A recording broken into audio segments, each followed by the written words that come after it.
Syrie. Tué pendant l'attaque d'une position des soldats du régime.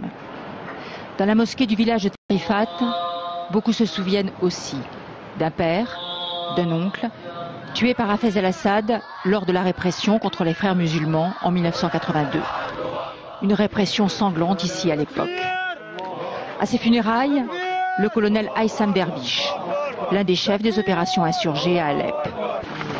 Mohamed est enterré loin de sa ville natale, Dera, là où la révolution a commencé en mars 2011. Dans ce cimetière, chaque jour une nouvelle tombe, la bataille d'Alep ravage les rangs des rebelles. Le colonel a déserté son régiment il y a 3 semaines, mais depuis 5 mois, il renseignait de l'intérieur l'armée libre de Syrie.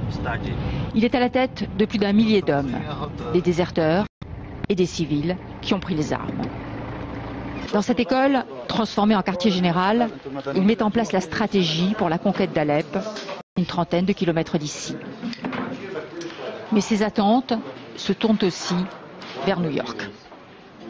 Nous demandons aux Nations Unies une zone d'exclusion aérienne au-dessus de la Syrie. Alors nous pourrons vaincre rapidement et abréger les souffrances de la population. Dernier briefing du colonel à ses troupes, obéir strictement à ses ordres pendant les combats.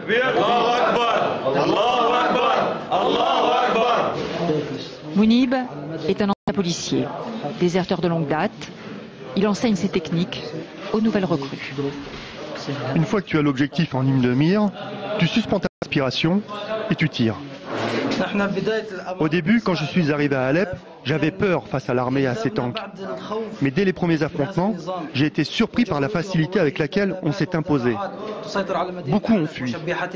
Les combattants demeurent déterminés, mais tant que le régime poursuivra ses bombardements aériens, leurs espoirs d'une victoire rapide risquent de s'éloigner.